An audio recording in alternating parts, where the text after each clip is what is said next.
Tonight, the latest developments demand your full attention, and once you hear this, you'll understand why. What is unfolding inside the British royal family right now is not a minor scandal. It is not a tabloid rumour. It is not palace gossip dressed up as news.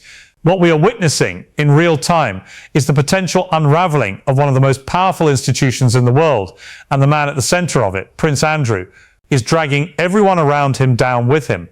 The question is no longer whether this crisis will leave a mark.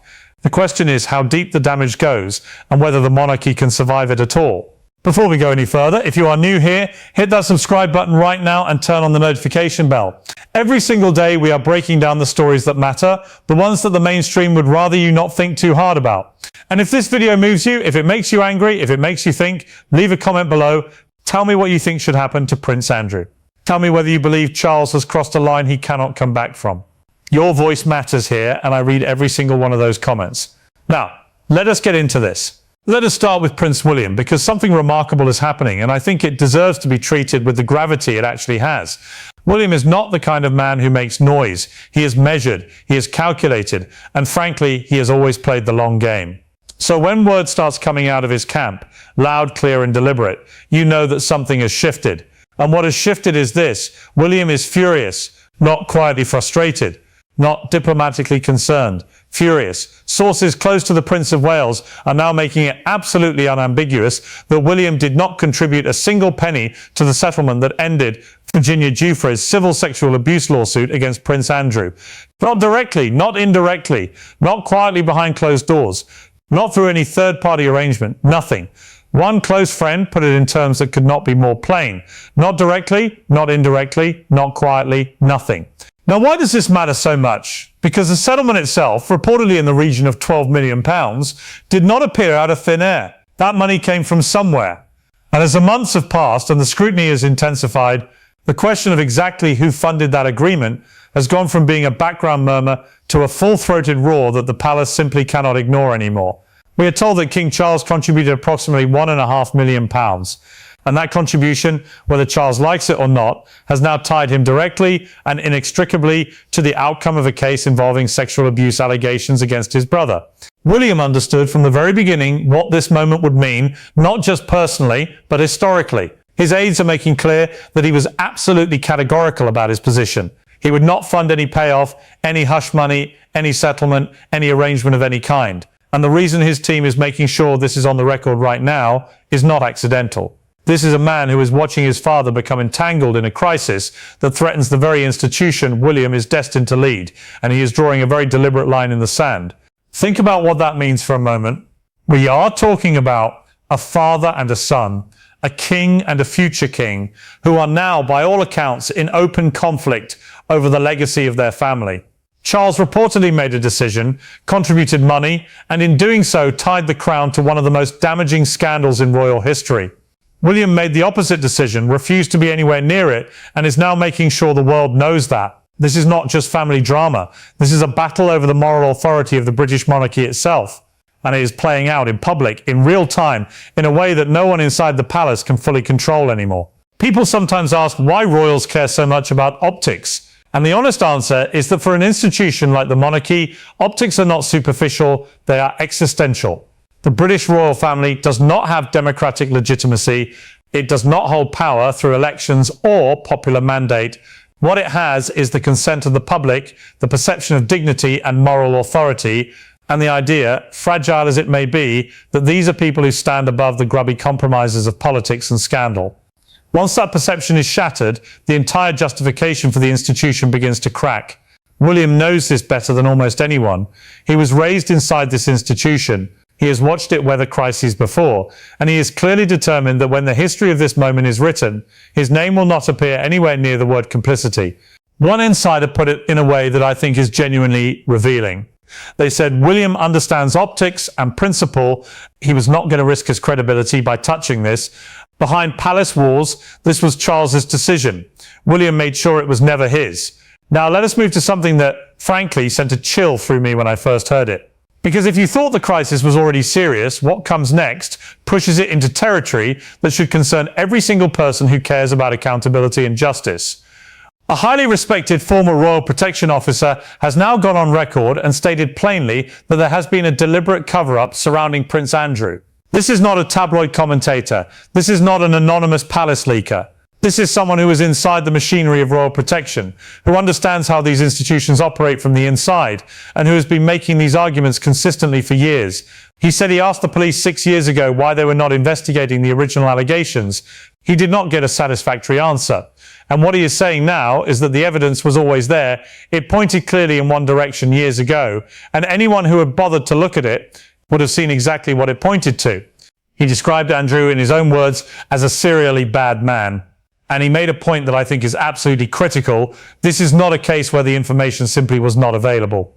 The evidence was there, the allegations were there. The question is why, at multiple levels of government, through the Foreign and Commonwealth Office, through ambassadors, through police channels, through senior figures in the royal family, nobody acted on it. He is not just raising questions about Andrew.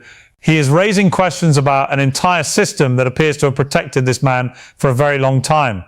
That is the kind of allegation that does not go away quietly, and it should not go away quietly. Because if it is true, and the accumulating weight of evidence is making it harder and harder to argue that it is not, then what we are looking at is a systemic failure of accountability at the highest levels of British public life. And then there are the emails.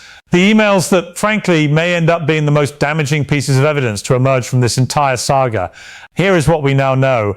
A private email from January 2015, exchanged between Jeffrey Epstein and a journalist, has now been found in its unredacted form among the latest batch of 3 million Epstein files released by the United States Department of Justice.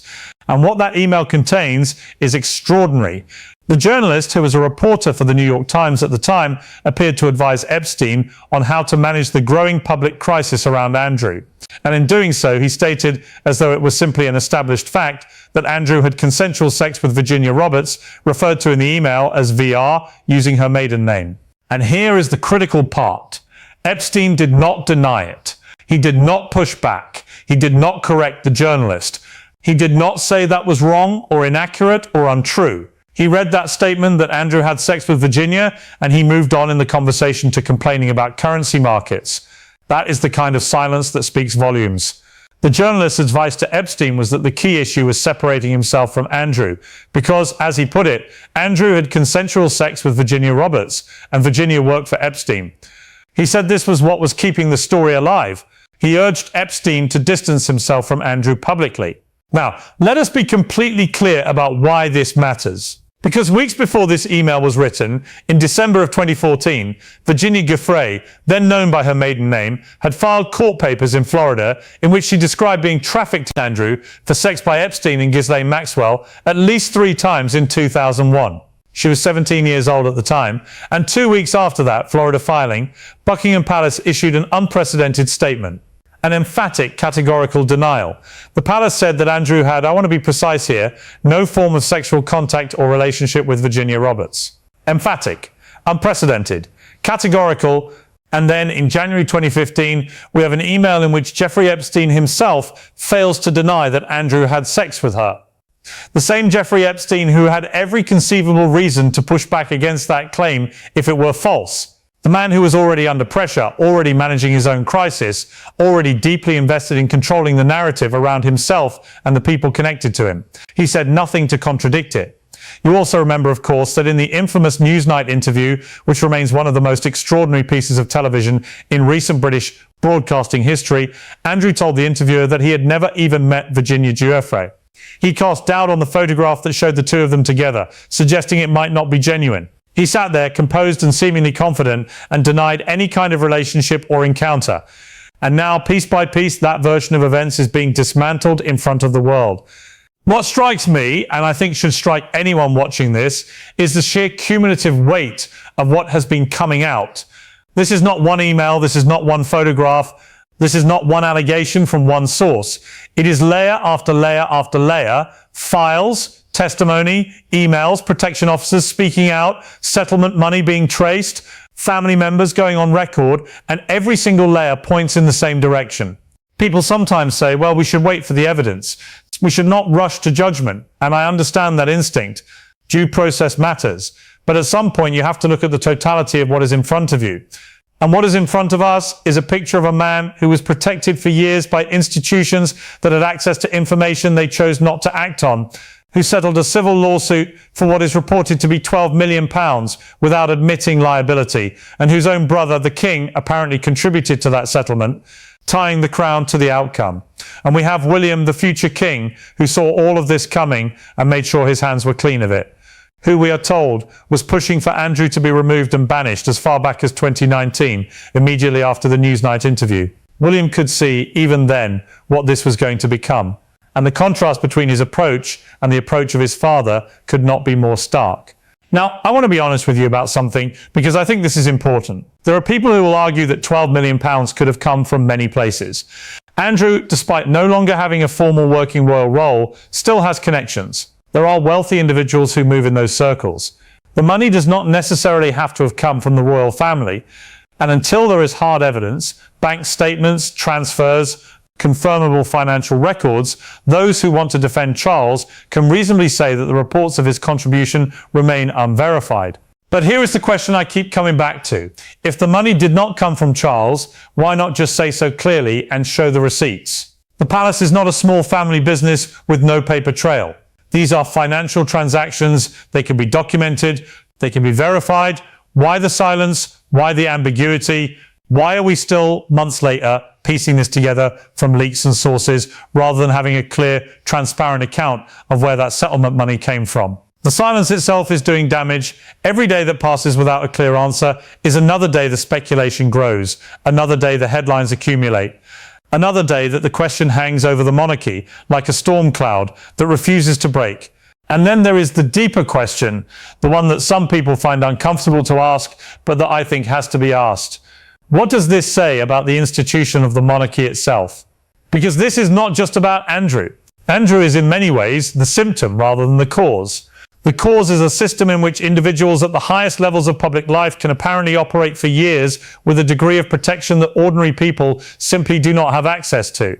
A system in which warning signs are ignored, allegations are buried, and the machinery of influence works to contain rather than confront. A system in which, when the truth finally starts to emerge, the response is to manage the narrative rather than to demand full accountability. I am not making a Republican argument here. I am making an argument about transparency and accountability. Those are not values that belong to one side of any political debate. They are foundational, and right now the British monarchy is failing to demonstrate them. The former protection officer who spoke out said it clearly requires a multitude of investigations, not one inquiry, not a quiet internal review, multiple investigations across government, across policing, across the Foreign Office, across the machinery of royal protection itself. That is the scale of what he believes is necessary. And given everything that has come out, it is very hard to argue that he is wrong. What happens next? That is genuinely difficult to predict, because we are in territory that has no modern precedent. The idea of a reigning British monarch being linked financially to a settlement in a sexual abuse case involving a member of his own family, that is not something any constitutional lawyer or royal historian has had to navigate before. Peter Barnes put it bluntly when he said this could be abdication territory. He did not say it lightly. He made clear he is a royalist, and even he is saying that if it is proven that Charles provided hush money to cover up his brother's actions, the king has no moral authority left. That is an extraordinary thing to say, and the fact that it is being said openly by people who want the monarchy to survive tells you something about how serious this moment actually is. There will be people who say the monarchy has weathered worse. There will be people who point to the abdication crisis of 1936, to the divorce of Charles and Diana, to the death of Princess Diana and the public fury that followed, to Harry and Meghan's departure, and say the institution always survives. And maybe it does. Maybe the institution is more resilient than any individual scandal. Maybe Charles weathers this and William ascends to the throne and the reset happens. But something feels different this time, and I think the reason it feels different is that this is not a crisis of romance or personality or even constitutional propriety in the traditional sense. This is a crisis of criminal allegation, of trafficking, of abuse, of children, because Virginia Giuffre was 17 years old. And the question of who knew what, who protected whom, and who funded the silence around all of it, that question has a moral weight that a divorce or an abdication simply does not carry in the same way. The emails are out, the files are being released, the former protection officers are speaking. William is drawing his line, and the world is watching. We are at a moment where the truth, whatever it fully turns out to be, is coming, whether the palace wants it to or not. 3 million Epstein files is not a small archive. That is an ocean of documentation, and we are still in the early stages of understanding what it contains. Every week, something new emerges. Every week, a name that was previously blacked out is suddenly visible. Every week, a claim that was once deniable becomes harder to deny. And the British public deserves to know the full picture. Not a managed version, not a palace-approved narrative. The full picture. That is what accountability looks like. That is what transparency demands. And it is what, if the monarchy genuinely believes in the values it claims to embody, it should be providing. If you are still watching, I want to hear from you right now. Leave a comment below and tell me, do you believe Charles should step down if his financial contribution to the settlement is confirmed? Do you think the British establishment deliberately protected Andrew for years? And do you believe William has a genuine shot at restoring credibility to the monarchy when his time comes? These are not rhetorical questions. I genuinely want to know what you think, because the conversation happening in the comments on these videos is some of the most thoughtful, honest, and engaged discussion happening anywhere online right now. If this video gave you something, if it made you think, made you angry, made you want to understand more, please share it. Share it with someone who needs to hear this. And if you have not already subscribed, do it now. Turn on the notification bell so you never miss a development in this story, because I promise you there are more developments coming. This is not slowing down. If anything, it is accelerating. And when the next revelation lands, you are going to want to know about it immediately. The palace cannot hold this back forever. The files are open. The emails are out, and the truth is moving.